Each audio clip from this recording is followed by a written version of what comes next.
Ladies and gentlemen, welcome to 21, the show where you really get to know your vendors here in Oklahoma City. My name is Rob Jacobs. I'm the lead photographer and owner and videographer of Everything Photography OKC, and I'm getting to sit down with a young man who is not just a passionate man of God, but also a businessman and has started being an officiant here in Oklahoma City, right? Yes. And Eric Tyler. Yes. Eric Tyler, it's nice to meet you. Your business is Three Strands Ministry. Correct. And how did you come up with that? You know, like as I was praying, I was getting to the word, I just felt like when two or more come together, whether that be in a relationship with your friends or in your community, church, or your spouse, as long as you're coming together and your main goal is to God is your main goal pretty much, then I guess that's kind of where I came up with that. Yeah, it's awesome. The three strands woven together. I think it's a pretty prominent way that people are doing their unity part of the ceremony, where they're kind of, a lot of people are kind of weaving the strands together. And I know it's biblical, first off, which I think is where that comes from. And it's usually kind of in the shape of a cross, which is really cool. That's kind of how, like, as I was getting into the word, like I have one of those little woven crosses that you can wove together with your spouse, and I was just thinking, I was like, man, that would be a great idea. Yeah, absolutely. Yeah. I don't know the guy who come up with building that, but that man has got to be a millionaire, billionaire. It's just a good idea. It's great representation, and I haven't seen a lot of weddings that don't use them, so it's fantastic. We've also seen the sand pouring, and what else have we seen? We've seen sand pouring. The unity candle. The unity candles, that's kind of very classic. I think that one, the unity candle, is probably the main one that I've done. Oh yeah. And then the sand is the next one, and then the cross. It was really cool. We shot a wedding for a young couple just last weekend, and they did the sand ceremony, and they had their family's favorite verse in this glass case. And it was a blended family. And so there were 4 young boys, and they all poured sand in there. It was absolutely terrifying because when I say young, I mean like 2 years old. That's awesome. And so they had this giant glass jar of sand pouring it over this glass frame. And I'm like, you're going to break that. But hey, none of that's what we're here to talk about today. I'm happy to talk to you, Eric. And you just celebrated 6 months with your wife, right? 6 years. 6 years, rather. Yeah. 6 years. Congratulations. So, thank you. Yeah. So that's kind of when I got into the wedding business, or like right after I got married, that's when I got into the business. I actually started DJing. I was helping a friend with his DJ business, and then kind of went from there. I got ordained, and the more I started pulling, I didn't want to go into ministry at first. I started pulling away from it, but it seems like God was just slowly gravitating more towards ministry. That's awesome. How long ago is that you really started feeling the tug towards ministry? Man, probably about 4 years ago or so. Okay, cool. And how'd that happen? Just through trial and error of job experiences. I never saw myself getting in front of people and speaking. Yeah, I hear that. And then I guess the wedding business, actually, when I was waiting tables, I had a DJ business, or I had a DJ. He owned his own business. He came up to me. He came in and ate with his wife. Okay. And he's like, man, I love your personality. I'd love for you to come work with me. And gave me his card, and I was like very hesitant on it. And then I was like, you know what? I'm going to call him up. I think 2 months went by. I'm going to call him up and see if he's still interested. And it's funny because when he gave me his address, I was driving to his office and I couldn't find his office. Really? Yeah. Oh wow. I was like, okay. I think I drove around for about 2 hours, and was it like a home office? Was that the thing, or what was it? I'm not really sure. I still, to this day, I don't know where his office is. Oh my gosh. Okay. And I was like, drove around for 2 hours, and I was like, you know what? Never mind. Maybe this is not what I'm called to do. And I just went home. Well, fast forward, that was the same year I got married earlier, right before I got married. Fast forward all the way past probably about December of 2015. One of my mentors, he worked for that DJ company, or another DJ company. And he's like, man, you should totally come work for us and help him out. And I started thinking about it. So I actually met up with him. So it wasn't the same DJ company. It was a different DJ company that I started working for. And I've been helping him out ever since. That's really cool. And I kind of still help him out every now and again. I just kind of gravitating towards officiating in marriage. Isn't it really funny how, like, as man, we think, you know, we try to navigate what's God's push and sign versus what's my imagination, what's my fear, and what's, you know, my own wants. I've done this. I've done so many times where I'm like, God, if this is the thing you have for me, make it to where I can't avoid this thing, you know? And I'm not going to ever claim that I know 100% how God works. I hope that, you know, one day we'll figure it out exactly how God works, you know? But there's been so many times where I've just thought I felt the pushing of God or the leading away from something, and it could have been me, you know. But it's so good. It's worked out the way it has, you know. And you've got an awesome wife. 6 years married. Congratulations. You're starting to do this officiant thing, and you've been doing this for over a year now, right? Yeah, I've been doing it since about 2018. Okay. Wow. Congratulations. And so, like I said before, I was very shy growing up, and I never saw myself getting in front of people speaking. And then when I started DJing, that kind of brought me out of my comfort zone, and I would get up on the mic in front of people and kind of help me with my words a little bit, and I started practice at home and everything like that. Yeah, so I was telling you that we were youth pastors, youth directors technically was our title, and we just didn't have any pastors in the church under us just yet, and so we fulfilled the pastor role. But it was funny because I had no problem speaking to, like, you know, 14 to 20, you know, teenagers at a time. But there was a time when the pastor of the church would want us to go up on the stage and maybe deliver a little piece of a message or something. I believe it was around Christmas time, and I choked so hard because I'm not naturally good in front of people. This has been a long time, you know, practice thing for me. I grew up a big introvert, and I didn't grow up in church, so I didn't really have, you know, like where we would maybe have students every now and then come up and kind of give lessons just to kind of get them out of their shell a little bit. Didn't have any of that. So this has been getting here has been a very rough road. Yeah. But yeah, sure. It's worth it, man. It's worth it. And you say you want to do a podcast too, right? Yeah, absolutely. I just been feeling for the past probably a couple of years now. I just felt God was calling me to do a podcast, and like you said, like it's not easy at first. Yeah. I guess the more you do it, you get better at it. For sure. But the starting process is probably the hardest, getting into it.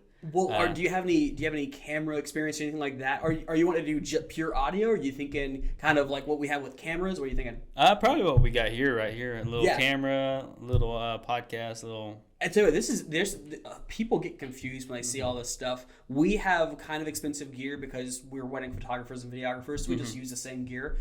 But have you ever dealt with DSLRs before? A little bit. So the Canon Rebel series is like a really great entry point. So people when they start thinking about cameras, they freak out and they're like, oh man, cameras are very expensive and stuff like that. You can get a Canon T3i or T4 T5i, you know, pretty cheap, like $400 or $500 for a camera, and set up and be able to record videos. We actually started recording off of one of those Canon Rebels ourselves. Like I said, we moved to South Korea. We had a YouTube channel over there. And that's kind of how we got in practice with it. Okay. But yeah, the hardest thing to really figure out is audio. Yeah. Audio is is the bummer, dude. Yeah.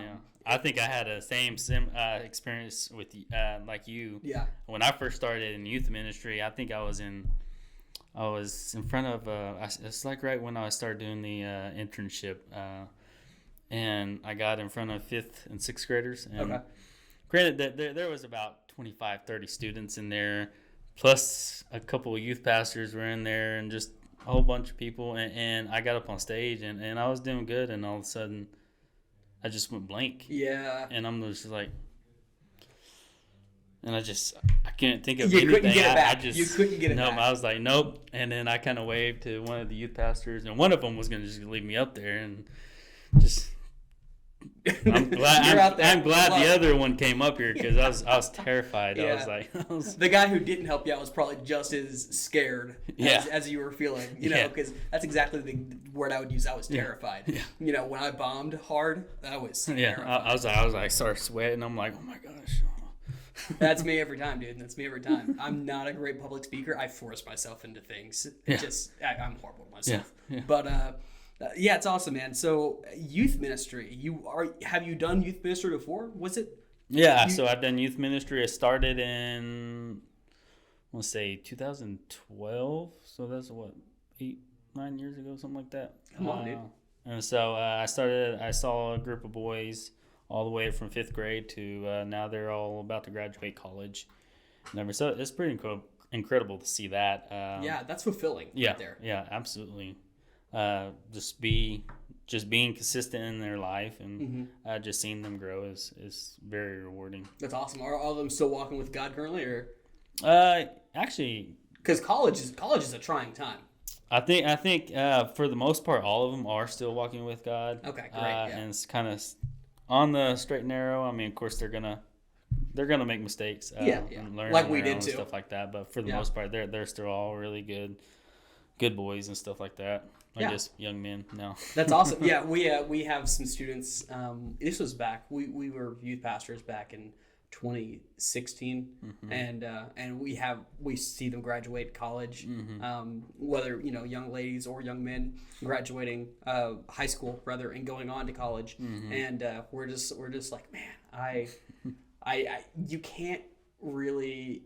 As much as you can maybe lead people or tell people or teach people, do your best to teach people, you can't make decisions for people, but you can still love them no matter what. Yeah, absolutely. And that's the one thing I did like about being a youth pastor in ministry in general is that it's literally just loving people and trying to teach them what you've learned. Yeah.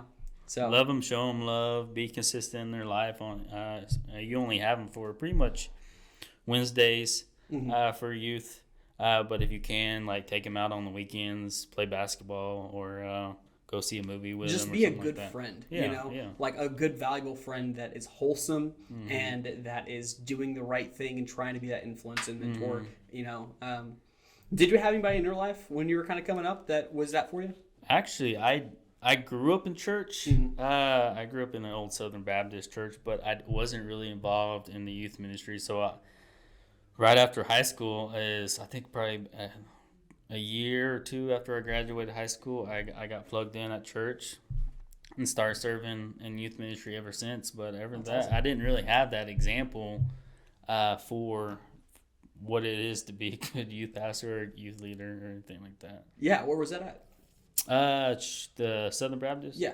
So it was out in Lowell, Oklahoma. Okay. Just kind of just a little west of Shawnee. Okay, yeah, I think I know where that's at. Yeah, we keep looking at land. Yeah, it's called we fantasize about building a wedding venue one day, and there's a bunch of land out towards New Orleans that's like for sale. It's a good area though. Yep.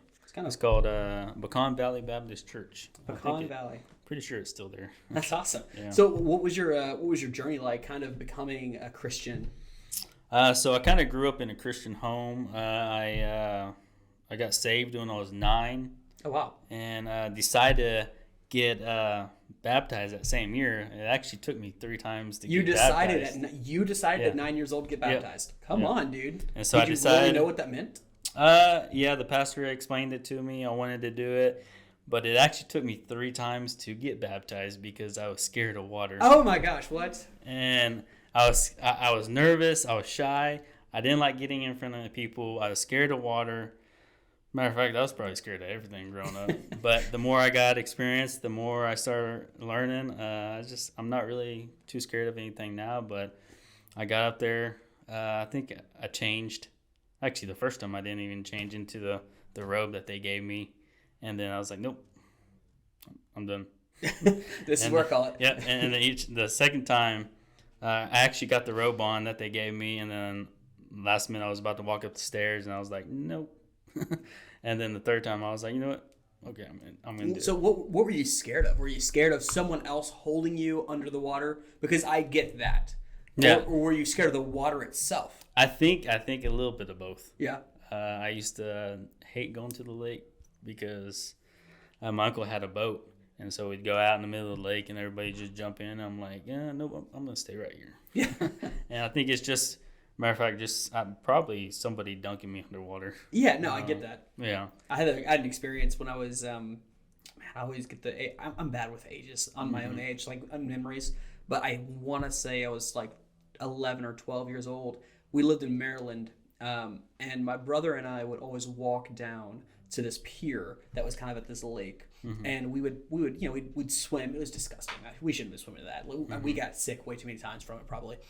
But there was this time where my brother and I, we were playing really rough, and there was a boat coming into the water, and so we kind of ducked under the pier, and my brother, we were roughhousing it, so he I don't know what was in him, why he did this, but he shoved me underwater and was like holding me there, and the only thing I could do to get out is like kick him in the middle, you know what I mean? And you know, he was like, and he fell back, and I got out of the water. But to this day now, I am terrified of swimming near a pier, or don't even ask me to go under a pier. Like there's a dog that needs help, like swimming, and it's under the pier. That dog can get itself doggy paddle or something, but I'm not going to help it. Yeah. But so I get the whole fear of water thing. Yeah. You as a little kid, 9 years old, trying to get baptized though, that's got to be pretty comical for everybody.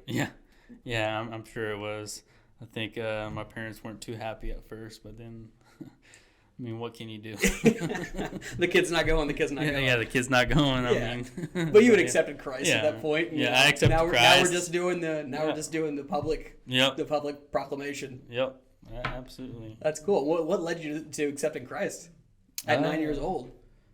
I don't know. I guess I just kind of felt the Holy Spirit, and I knew I didn't know hardly anything about the Bible at that time, but I just had a stirring within inside myself, and I was like, you know what, I'm gonna do this. I just felt that, and everything, and then kind of right after I gave my life to Christ, my parents actually divorced, and so we moved away from Lowell and we moved over here in North West Oklahoma City, and I actually went to high school at Putnam City. Okay. And so my mom met my stepdad, and we moved over here and started going to Putnam City schools. And I was still a believer, but I didn't go to church. I didn't have anywhere. I think when I was in middle school or right around that time, I think Life Church was still pretty new, and I wasn't. My stepdad or mom wasn't involved in a church or anything, so I just kind of just went to school and just came home. And I mean, I still prayed and stuff like that, but I didn't really have that ground, that church building that I went to. Yeah.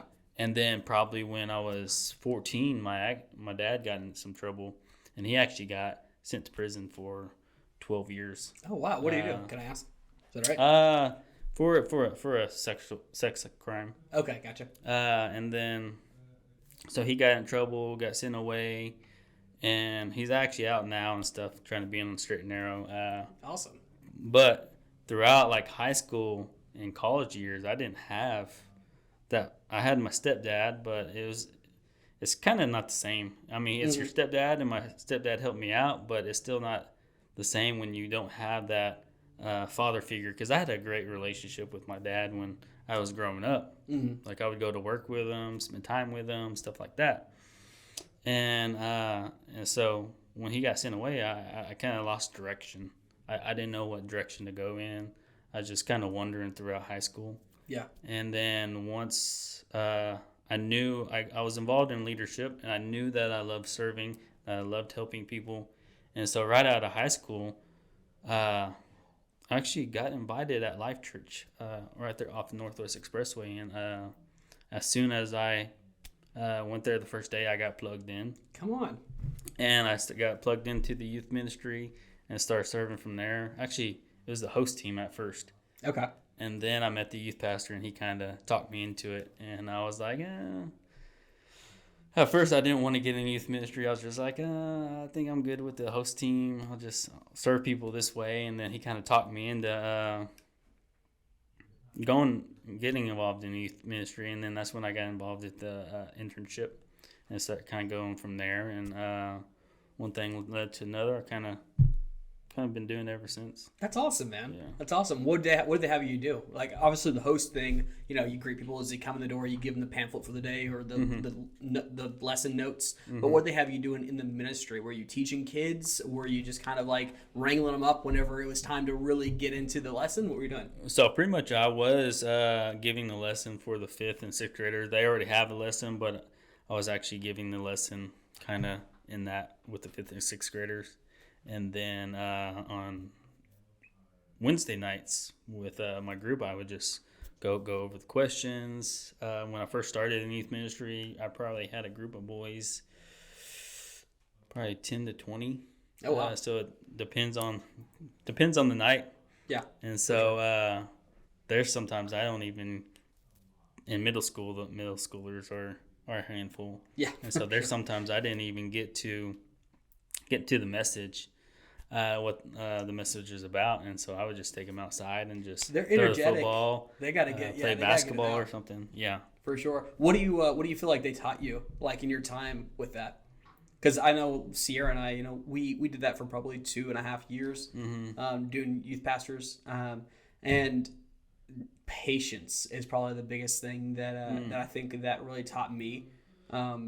Patience and grace, and kind of the way that God has got to look at me because I am such a knucklehead, with that same patience and grace. What do you feel like that may have taught you? Yeah, definitely. Patience is one, and just consistency, just not with them, but with anything you do in life, whether it be like if you have a goal set with your spouse that you want to pray with them, be consistent with that, being in the Word with them, and just being there for them. What's it said, like 30 days to make a habit? I think so. It was like 21 or 30 days. I think 21 sounds better. Yeah. Yeah, 21 days, and then it's like a habit, and then it said something about 30 days too, but I'm not. Yeah, but we remember. I remember. I'm not gonna speak for my wife, but I remember one of the hardest things about doing it was to stay consistent in teaching. It's easy, really easy to just say, hey, forget the lesson today. Let's just hang out and do the fun stuff. And it is super difficult, at least for me, to force people to do something that they don't want to do. I can be very much of a kind of a yes man, kind of I get that this makes you feel uncomfortable, so let's go and do this instead. And sometimes we need it. We need that uncomfortableness. And when you're dealing with like youth students, it's a lot easier when you can actually communicate with them. But I think 7th grade is probably the average age that students get cell phones. Before that, you have to communicate with the parents, and that's sometimes hard because the parents don't always respond back. Pros and cons in both those things right there. I'll tell you what, students not having cell phones and students having cell phones.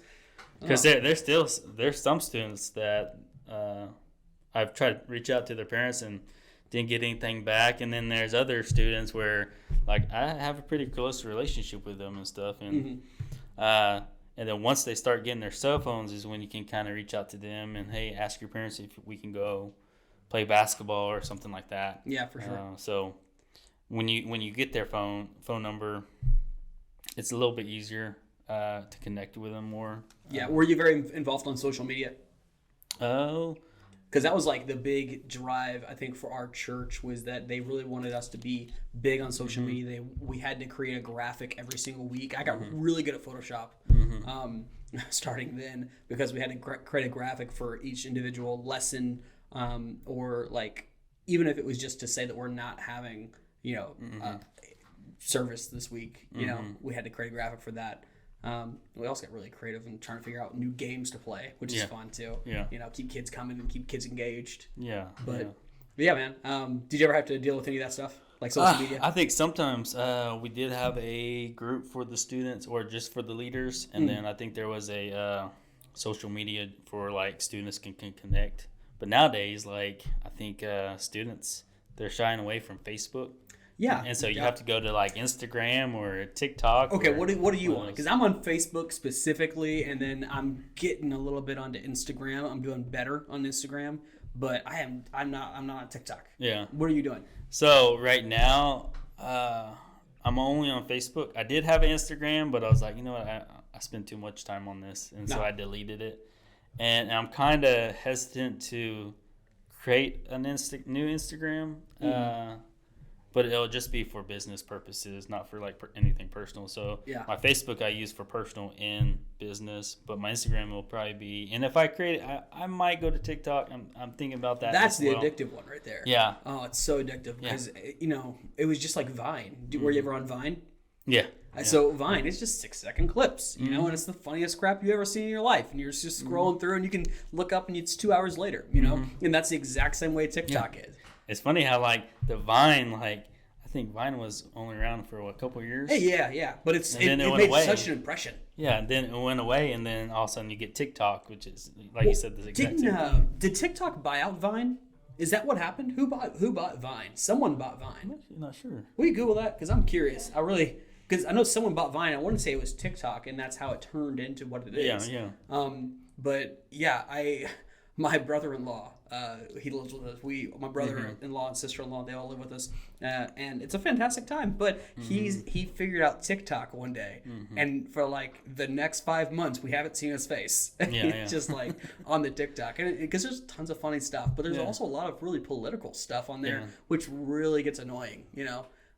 We do our best to stay out of politics because it's such a headache. We have our views, and we're pretty conservative people, but like we don't want to have politics in our face all day long, and those algorithms built into TikTok and Facebook and Instagram, they're meant to push you towards those things and keep you there. What did you find? Twitter owns TikTok. Or Twitter bought Vine. Twitter bought Vine. I don't know. It says around the same time TikTok, another app for creating and sharing videos, was debuted, but I don't know who owns TikTok.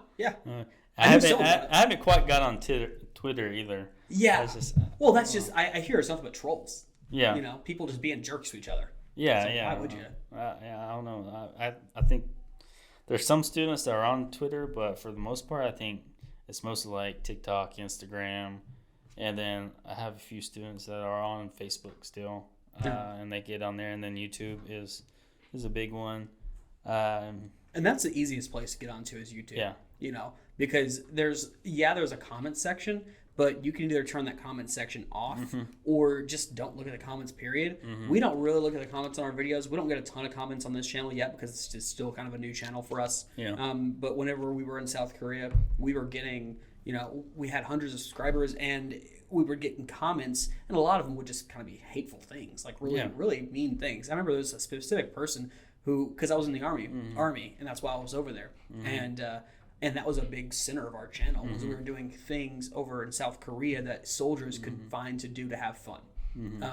And on almost every single video, there was like 2 or 3 people that would comment and say, "You're not actually in the army. I'm going to turn you in, and you're just a scumbag." And people are just being rude for no reason. They don't know who I am. It's crazy how people are just rude and mean, like on for camera. no real reason. But once you get to them like in face to face, no one's going to be like that. They're not going to be like that. I have to say, I felt the allure of it. I felt why it's so easy to just be a dirtbag on the internet. Like I've seen somebody do something on Facebook or YouTube, and I've started to type something out, and I have to look at myself. I was like, "Rob, that is probably one of the meanest things you said this week. Erase that crap." Yeah, erase that. Don't even send that. Yeah. And why even give yourself enough leadway to type it out? Because it's in your head. Jesus, when he was talking about, even look and think of a woman lustfully, it's like you committed adultery already, right? And it's the same way with everything else too. You really have to curb the way you think about people. You really have to catch those thoughts in your head, because everybody has bad thoughts.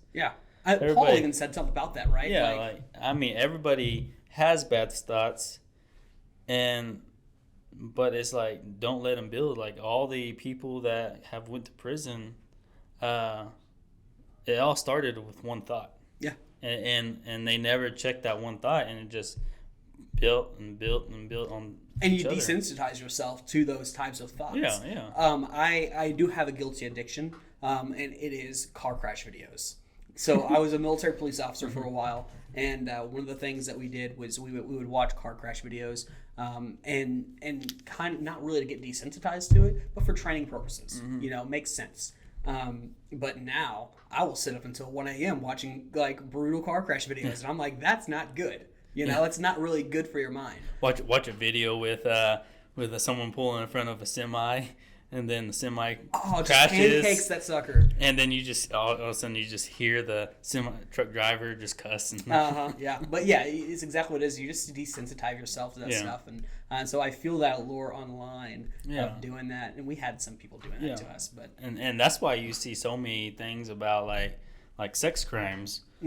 Because they just desensitize themselves. They do it so much, and they only check their thoughts, and they just do it, and they just and keep the building. You know, the American our American culture on average, you know, as we get further and further away from God and the church and the morals that Christianity really does set forth, because whether you're a Christian or not, Christianity has some great life goals, life lessons, and morals, you know, that I think almost everybody should really adopt. And as we get further and further away from that, we desensitize ourselves to stuff like pornography or, you know, or just like hardcore things. It's going to pick up. Yeah. It's going to, you know, and it does. And we see it. I thought it was interesting how Elon Musk, do you follow Elon Musk at all? A little bit. So Elon Musk called out the UN for some charges about child sex trafficking. And I thought that was pretty interesting because they called out Elon Musk about how, you know, he could fix, you know, world hunger with $6 billion. And Elon's first thing he said was, I would definitely do that. I would write the check right now if you guys would show me exactly how you'd spend that. Because, of course, the UN kind of wastes money. Yeah. You know, I think I saw something when he said that. It was a brilliant reply by Elon, and then he followed up with this article, with sharing the article about the whole child sex trafficking. He'd be like, I want to see all the receipts that you spend on that. Exactly, and it makes complete sense. I am not upset with anybody for being wealthy, especially Elon, coming from South Africa and making his life the way he has. Yeah. What an amazing guy. And you see that, like, people are so mad at, like, you see Bill Gates, Elon Musk, Jeff Bezos, for having, and all these one percenters, I guess. Yeah. And you just see they get mad at him for having this money. Well, for one, they give a lot away. Yeah, a lot. And so they build up and acknowledge it. Yeah, and they just build their wealth that way, and just by, I mean, Bill Gates didn't start out a billionaire, and then Jeff Bezos didn't start out a billionaire. Nobody started out a billionaire. They studied and they worked hard. Probably started out worse than anybody, because I would say that, you know, at least on morale, he started out in the negative because everybody was dogging him so hard when he was starting the Amazon, you know, and saying that this is never going to work. The whole internet thing's a fad anyway, you know, and the fact that he could push past, you know, I think that Amazon should probably treat its warehouse workers and its workers in general a little bit better, because there's a lot of complaints about, you know, work-life quality. But Jeff Bezos himself, I don't know that I can blame the guy for having money. Yeah. You know? But yeah, sure. Who was it that actually went over to Afghanistan? Was it Glenn Beck that had some planes go over to Afghanistan and like kind of rescue some people? I think so. From what was going on. It was pretty impressive, but he wouldn't be able to do that. He wouldn't be able to do that if he didn't, you know, have his finances available. Yeah. I mean, and it's like you see Dave Ramsey. People dog Dave Ramsey all the time. He's trying to help people. Yeah. Like, be financially stable instead of, like, I think I like Dave Ramsey on Facebook, and I just see some of the posts he posts, and just some of the comments would be like, oh, he says credit cards are bad. Yeah. And which they are. Yeah. But then you get people like, oh no, credit cards are good. Mm-hmm. You can use them to your advantage. I was like, the whole point is not to be able to rely on them. Yeah. Yeah. Yeah. And that we got real close a couple months ago to falling, because we don't have a credit card. Mm-hmm. We've only ever had, I lied. We had 2 credit cards. Mm-hmm. One for Best Buy, because when we went to South Korea, I really wanted a good computer that I could edit on, because editing takes up a lot of RAM, a lot of processor. So you have to have something decent to edit on if you're doing it every day. And so that's the first time I ever went into debt, and I got it paid off. Really proud of myself for that. No more credit card for that. I came home. We bought a Ford Escape. I will probably never buy another Ford. I had it for 2 weeks, and the transmission went out. Oh wow. Yeah, it broke my heart. And I bought it from a person. And for the first 2 weeks, I'm decent with cars, not great, but I could not tell that there was a transmission issue whatsoever. And where was I going with that? Yeah, the credit card. And so I put the transmission on a credit card, the new transmission on a credit card, and paid it off. But otherwise, we do not have any credit cards. We have been watching a lot of, because we love to travel, and we've been watching a lot of videos on like traveling, you know, on a budget and stuff like this. And everybody's like, get these credit cards and get these points and these flights and stuff like that. And I'm like, man, that sounds so good. You go shop at a store or something, and they're like, hey, you want to sign up to get this credit card? Yeah, like, you get points and you get a discount and you get all this stuff, and it's like, yeah, but now I got the temptation, and people ruin their lives. Yeah. People ruin their lives, and I've got people in my family. I'm not gonna be too specific, that have done bankruptcy like 3 times, I think. Like there's got to be a cap to the amount of times you can do bankruptcy, and these people are really getting there. But yeah, I mean, credit cards can be used for good. Just like what you're saying, your transmission went out, so you had to put it. You didn't have the money, so you put it on the credit card. But you have to be disciplined to pay that off. Yeah. And it's also really easy to just be like, I can just use the money for something else. And if you're a freaking fast food addict, you want to talk about unhealthy habits. I'm a fast food addict. I love Taco Bell. I love McDonald's. I love Arby's. Oh man, Chick-fil-A. Yeah, dude. I never want it except for on Sunday, so I don't get to have it as much. Yeah. Like we're big moviegoers, and so there's a Chick-fil-A inside Quail Springs Mall, and that's where we always want it, but it's always Sunday. So yeah, just unhealthy habits. Unhealthy habits. We got there because I was wanting to talk about YouTube, and so that's where all of our videos go to. That's actually, this is just a still frame from YouTube. Okay. This is literally the end of one of our YouTube videos. Okay. We put up a thing like that. It's super easy. Have you ever done YouTube videos before? I have not. So if you're thinking about a podcast, this is the easiest place to start. Because YouTube lets you upload as long a video as you want, or as short a video as you want. Okay.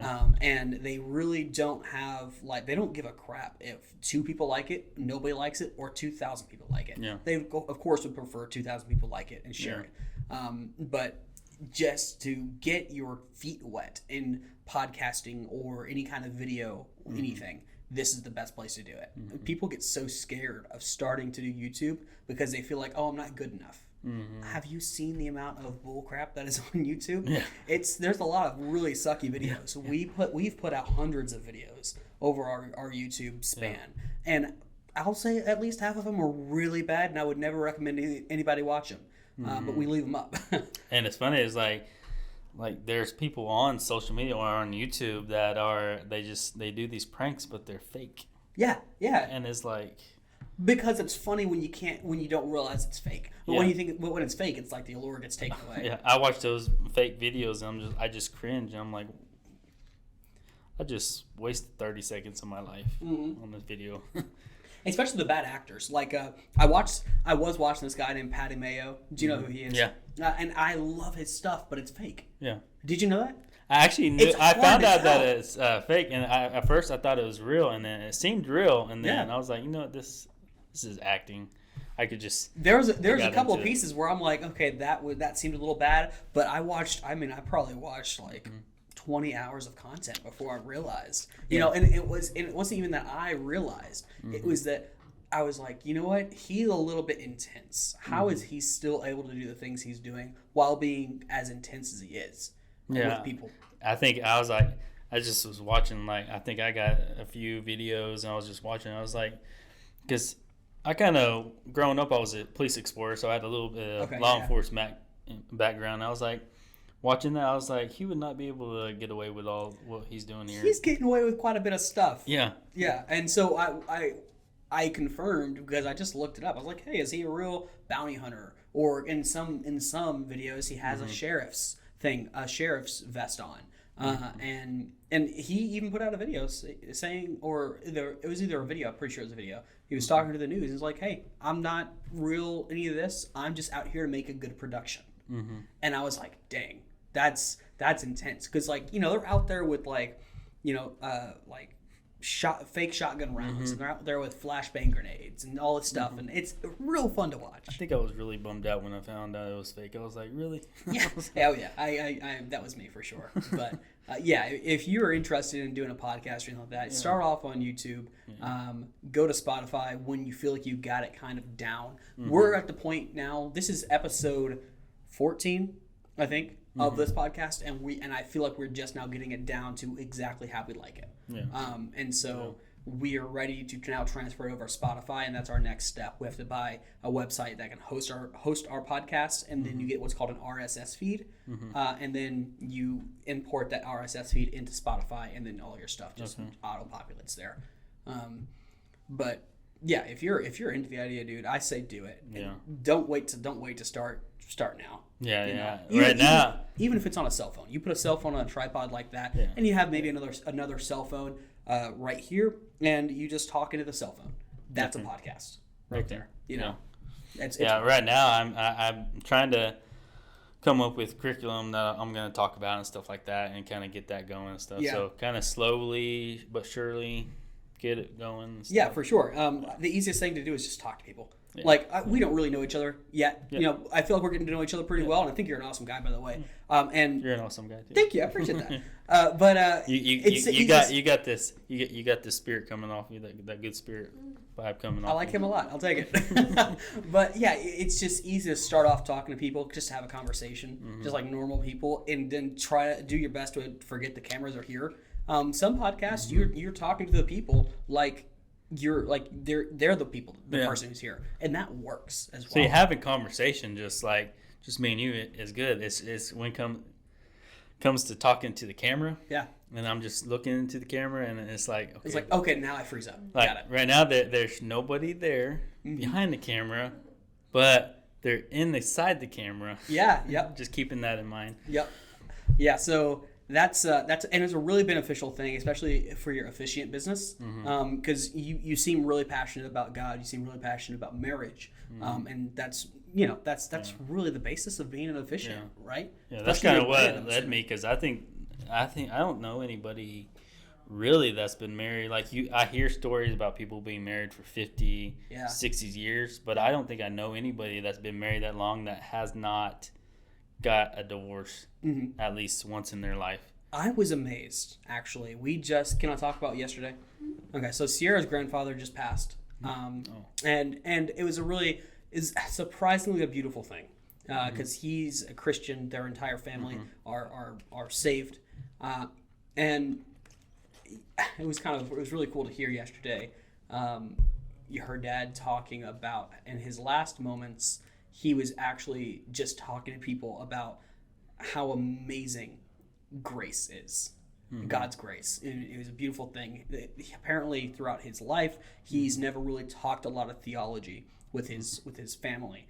But in his last moments, he was just amazed and awestruck at the grace of God, and that I am assuming the fact that God still wants him the way he is. And I thought he was a fantastic old guy. He's kind of, in some older ways, we would be at his house, and our favorite quote of his is that he'd look at his wife, he'd be talking to us, he'd look at his wife and like, Dan, make me a sandwich. He'd like, make me a sandwich, won't you? And we'd have her go make a sandwich, and she was very pleased to serve him.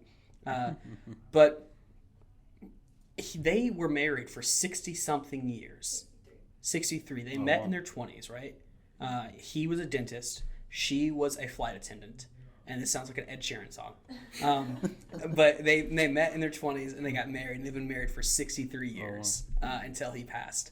And I'm sure there is some mourning that's going through Diane currently. She's a beautiful, beautiful old woman, inside and out.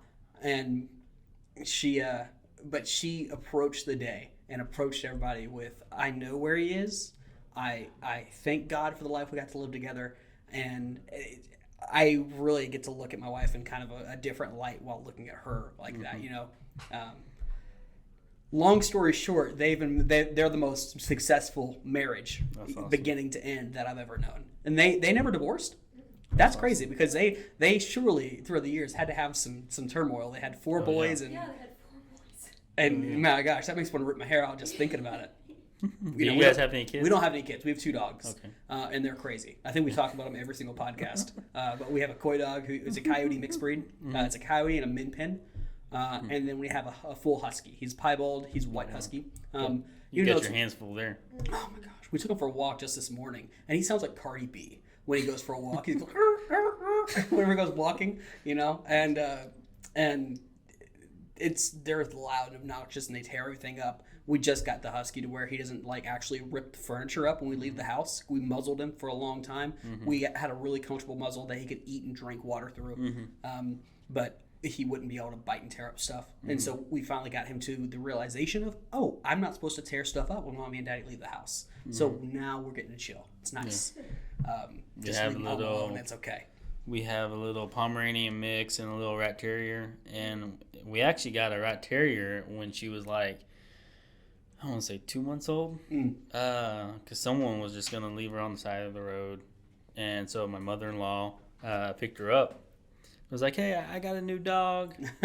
You guys should totally come over and see it and stuff like that. And we saw it, and she was just the cutest little thing. And I told my wife, I was like, watch, in 2 weeks, she's going to be like, I can't handle this dog. Do you guys want her? Dog can be a lot. And literally on the spot, 2 weeks later, she came to us and was like, I can't handle this dog because rat terriers have a lot of energy, and she just runs everywhere. And so we brought her home with our little Pomeranian mix, and we had just bought new couches, and she ended up chewing the side of the corner of the couch, and I don't think I've probably ever been so mad in my life. I was like, you better get that dog I get that. away. Probably my worst moment as a human being. Yeah. And this, I haven't said this on YouTube before, I don't think. So this is great. My worst moment as a human being, we had 2 cats. Oliver and Thea, because we're big Marvel and DC nerds. And Oliver and Thea Queen are the brother and sister from Arrow, or the Green Arrow.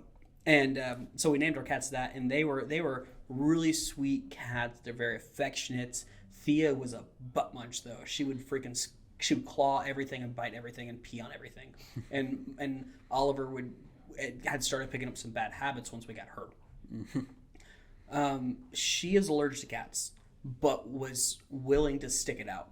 And we eventually got 6 months down the road of having the cats, and she would wake up itchy and not be able to sleep because she was so itchy from the cats, and she would cry. One day, we hadn't had any sleep. She was crying all night, itching, and we come home from the commissary at Fort Leonard Wood, and we opened the door, and cat urine. That's all you smell is cat urine. And we're searching it out. They clawed the side of our couch. They peed all over the couch, and we could not get that stink out. It took me 5 seconds to realize those cats got to go. They were tearing stuff up. She couldn't sleep. She was itchy, medical issues. She had an asthma attack so bad we had to go to the ER one time. The cats had to go. So I took them to this place called Kitten Division in St. Robert. And I was like, hey, I have these 2 cats. They're really nice cats. They're really sweet. They do have a little bit of a scratching problem and marking problem. And they're like, hey, yeah, well, it's going to be 3 months before, we can get them in. And I was so sleep deprived and so angry. I looked at that lady and said, these cats will not be alive in 3 months. I'm telling you. And I had the most serious, and at that point, there was probably a little bit of seriousness in me. I might have killed those cats. But she's like, okay, you can leave them here. So we brought everything there. But yeah, threatening to kill cats is I feel like that's a no-go. Yeah. It's my worst moment as a human being is actually really probably going to kill those cats. I mean, it's kind of understandable. Cats they just do whatever they want to. Yeah, right. We couldn't have a cat because my wife's allergic to cats too. Oh, okay, cool. So you get it then. Yeah, so okay. As kittens, they're okay. And then as they get older, it depends on the cat, I guess. Yeah, really. Once again, my brother and sister-in-law live with us, and they had 3 cats upstairs, and then we have 2 dogs downstairs, and we have a whole suite in the upstairs of our house, and they stay up there with them. The cats do. Our dogs are gonna kill those cats if they ever get out of that room, though, because they're so infatuated. Because they like talk to each other through the door. And there was this one time where Saber got out and ran downstairs, and our husky chased her and cornered her. And I was like, oh no, here's the end of Saber. And we were fast enough to make it not be. But yeah, I'm trying to trace back how we got to cats. Yeah. I do this thing where I'll go down a rabbit hole after rabbit hole. No, I do want to ask you though more about your business. Okay. So talk to me about your ins and outs whenever you meet a couple and you're going to be their officiant, and what is everything you need to know from like the beginning of a conversation to the day of. What do people need to tell you? So pretty much, like, I just have them, like, I think I got on the wedding wire and the knot back in April. Yeah. And so people will message me, and we can either meet video. There's some couples that I meet them the day of, and I'm just communicating them to the phone or text or email. Mm-hmm. But I just give them a list of questions, just who they're marrying, of course, their age. I try to match the groomsmen attire. Mm-hmm. Sometimes I decide, say if the groomsmen are wearing gray, sometimes I'll wear just black, just to extend, be a little bit different. Yeah, be a little bit different so you can see who the officiant is. Yeah. But other times I'll actually I'll match the bridal party and everything like that, and I'll just where the venue's at. What time it is, of course. Do you require that your couples do like any premarital counseling or anything like that? Because a lot of officiants do that. Yeah, I don't require that, but if they want to, they can do that. Okay. And then we can meet and extra for that, and then I normally I started going to making like 3 scripts. A religious one, a non-religious one, and just a generic one. Yeah. And I try to send that to the bride and groom. Yeah. And then they can pick and choose from what. So pretty much wow! So they get to see the script before. Yeah. They're building their own scripts. Okay. Pretty much. Is that a normal thing for officiants? You're actually our first officiant we've had on the podcast. So. I think for the most part, I know one other that kind of does something similar like that. But for the most part, I think they just kind of do their own thing. But I just want them to know exactly what I'm going to say, so they're not like, oh, I didn't know he was going to say that. Yeah. And so we kind of, I didn't start that at first. I started kind of doing like just a generic one. Mm-hmm. And then I started transitioning because I want the scripts to be personal. Yeah, you want to cater to each couple. Yeah. Makes sense. Yeah. I want them to know what I'm going to say. And stuff. We kind of do that with photography and video. We try to figure out what is special to them, what about their day is special, what about their lives together is special, and we try to work that into whether it's our videos or our photos, because otherwise you're just taking it actually kind of gets boring for us because you're taking the same pictures of every single wedding over and over and over. Yeah, you gotta mix it up because in the wedding business, I mean, you do so many weddings per year, and like you said, it can be redundant, and you want to switch it up. And do you do this full time? By the way, what do you do full time? Right now, I kind of do it part time. I do a little bit of everything. I also have a little handyman business as well that I do that. And then on top of that, trying to find a ministry position, and then do the wedding officiant. So there we go. Just anywhere I can help people out. Yeah, I love that. Yeah. So you've been wanting to get into ministry. You've been in ministry, but you've been out of ministry and wanting to get back in for how long? Probably. I got into the ministry, into youth ministry, 2012, and then I was there and I took a couple years off, and then I just felt a calling to go back and transition back into it. Yeah. And stuff. I was like, I see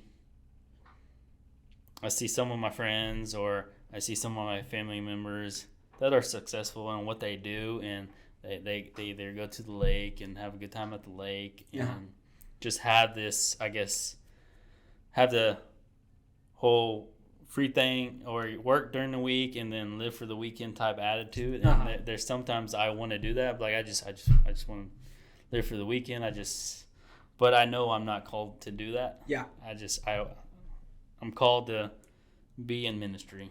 It's almost like a fire shut up in your bones to do a certain thing and not live a certain lifestyle, right? Like, even though maybe there's nothing wrong with that lifestyle. Yeah. You know, it's not owning a business and making your own income is not for everybody.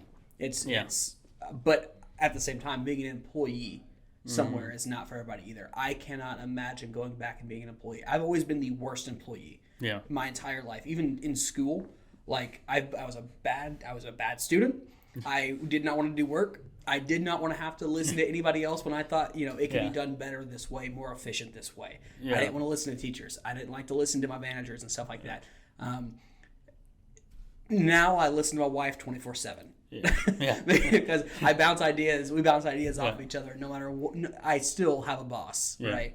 And even listening is key. Was that? Listening is key. Listening is key, and taking opinions and advice is key. Yeah, but I can't imagine being an employee anymore. Honestly, doing the normal thing.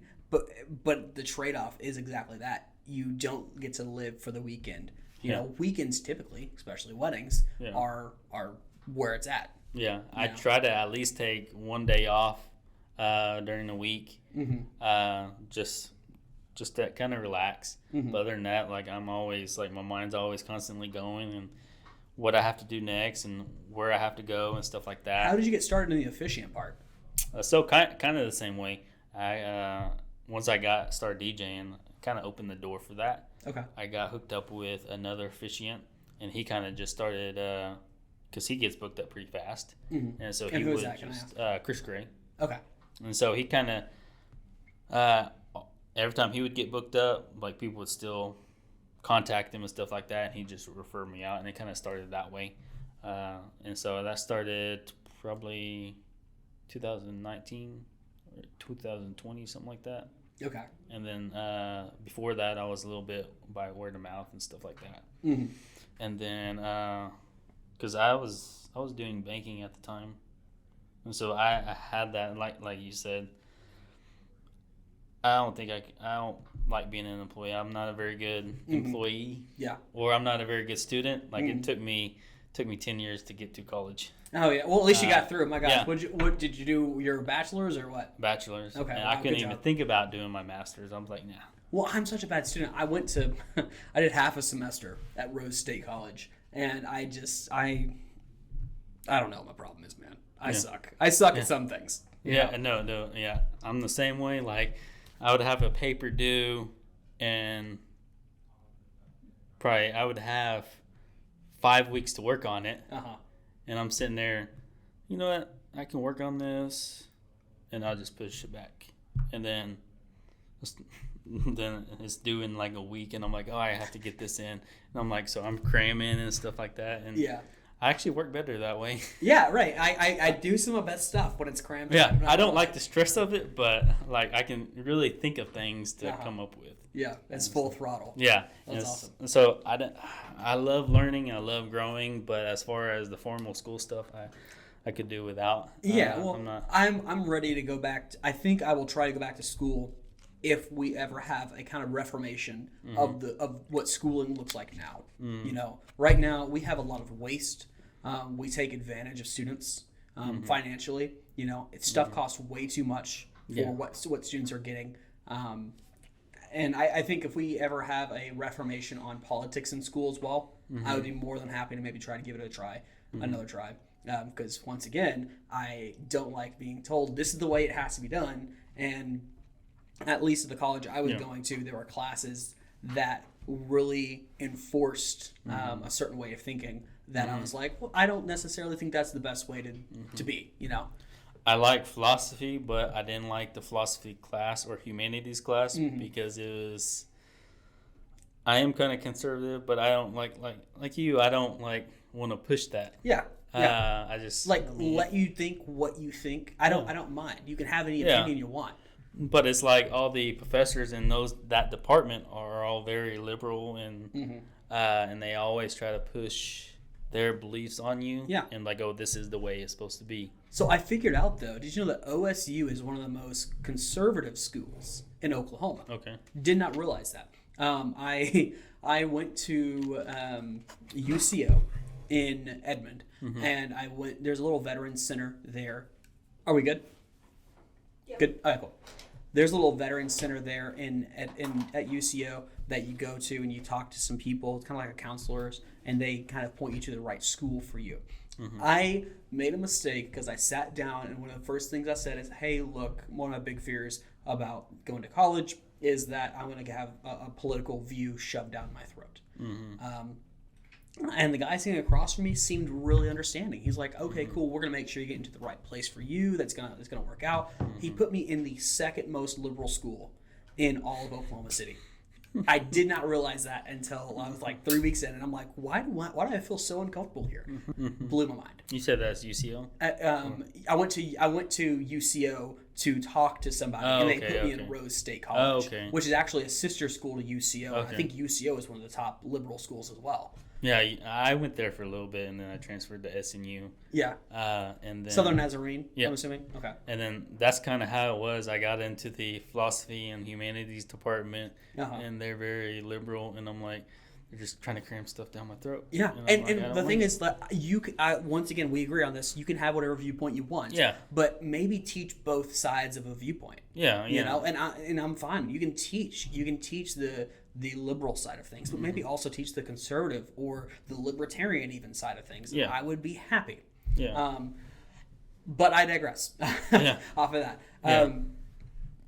We kind of had the same entrance into this wedding thing, right? Like from a Christian perspective. Yeah. It's kind of an awkward thing to have to talk about, but as a wedding officiant, you know, I assume that. Have you ever had anybody come to you and ask you, can you do this kind of wedding? And have you ever had to say, no, I can't, but I can point you to the right place? Yeah, so I actually had somebody reach out to me. Female couple, they came to me, and I had to kind of turn them away, but I gave them like references. A reference. Yeah. And that's the best thing to be able to do is be honest with people. I've had very respectful same-sex couples come to me and say, hey, do you guys do these types of weddings? And I've said no, but here's a fantastic photographer who does. And they were so respectful, and they were very understanding, and it was really cool. It was a really good as long as you're cool with them and you're respectful of them, then I think they'll be respectful to you. And you know, as long as from a it's one thing to it's your religious standard. Yeah. You know. It's not just because I hate homosexual people or anything like that. No, I don't hate homosexual people. It's just the standard that my religion puts forth. Yeah, and I thought about it, and I was like, what if gay couple comes to me and asks me to officiate their wedding, and I'm just like, and I started thinking about it, and I was like, I'm not sure if I'm totally comfortable with it. Because part of it is that now you come into the celebration of that, the same way that we feel of that sin, right? The same way we would not celebrate pornography. Yeah. Somebody indulging in that or indulging in something else. Yeah. Nothing against the person. We love the person no matter what. Yeah. But we just don't celebrate that. Yeah. But yeah, man. So what goals do you have for your business in the future? What do you see yourself being? Like in 5 years, if you were able to shape your perfect life, your perfect business, what does that look like? Man, my goals I'm still working on them. I'm just taking it one day at a time. I always say one moment at a time, one day at a time. Just hopefully, I'm ministering somewhere. I'm a youth minister somewhere. But maybe actually growing my wedding business and officiating business, and maybe being one of the top officiants in Oklahoma or something like that. Man. I think that would be cool. That's pretty cool. Yeah. Have you had the privilege of being like spotlighted anywhere, like any magazines or anything like that? Not yet. Okay, cool. I would love to be the first person to be able to say like, this guy's awesome. So that would be awesome. Yeah. We actually are putting together a phone book. Have we talked to you about this yet? We're putting together an ebook. Okay. We're calling it the Oklahoma City Wedding Phone Book. Okay. And we're super excited about it. It's going to have vendors from all over the wedding spaces, like officiants, DJs, photographers, videographers, and I'm even going to put photographers and videographers other than myself in there. It's going to be super painful, but I'm going to do it. And florists and venues and stuff like that. And they're all going to be at like a 5 to 10% discount off their normal rates. And we're trying to put it out towards like Christmas, New Year time. Yeah. Would that be something you'd be interested in doing? Yeah. Okay, cool. Because we're putting it together, and we've already got like we've got like 16 or 17 vendors in there so far. So we need a couple more officiants. Okay. So if you're interested in that, we'd love to include you in that. Yeah, absolutely. Heck yeah, man. That's awesome. Do you find yourself doing anything kind of creative like that to kind of like push your business out or anything? Do you have any creative things you're doing? Man, creativeness right now is just social media and finally got on the wedding wire and the knot and stuff like. So I'm still slowly. And that's paying off for you. The wedding wire and the knot. Yeah, I'm slowly trying to build it up where I can get those creative stuff. Heck yeah, man! Awesome. Well, dude, it was great sitting down with you. Great talking to you. Yeah, absolutely. And I'm looking forward to keep watching your growth and everything you're doing, man. Because it seems like you started in 2018. You're here in 2021, going into 2022. So you're keeping it strong. You're steadily building. Yeah. You're on the wedding wire and the knot now, so you're getting business there. You're looking to be a youth pastor somewhere, right? You're looking to get into youth ministry, specifically youth, or maybe any other ministry role? I mean, probably either youth pastor, discipleship pastor, connection pastor. If there's a marriage pastor, I don't know if that's necessarily a thing anywhere, but marriage pastor, like counseling or advice. I'm not sure. Can you legally say counsel? Say that again? Can you legally say marriage counselor if you don't have like a license? I don't know how that works. I feel like I think you have to be ordained, maybe. I don't know. Yeah, so you want to be in ministry somewhere. I guess. Oh, actually, I take that back. You don't have to be ordained. I mean, as far as like, I think one of the youth pastors I worked with, he used to always call the youth leaders pastors because that's what you are. Yeah. I mean, you're pastoring over a group of students. Yeah. Pretty much, you're seeing over them. So I guess you can have that title, not necessarily have to be ordained. There we go. But you are ordained, right? Yes. Who'd you get ordained through, by the way?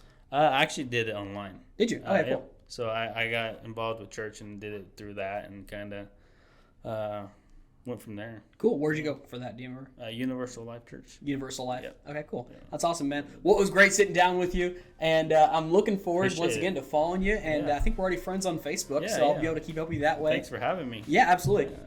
Real quick, give me your social media and anything you have going on immediately in your life. Anybody you'd like to give a shout out to right here in this camera, this would be a great time for it. So I just want to give a shout out to my wife, Shelby. I love you. My son Jackson, and my mom and dad.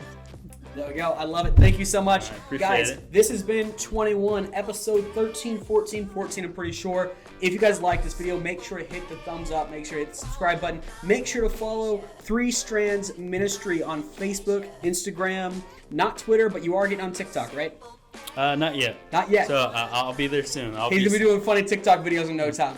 I'm gonna shout that out as soon as we can. Thank you guys so much. Come back next week, every single week, Monday. We plan on having a new video for you guys. We'll talk to you next time. Bye. All right. Cool, man.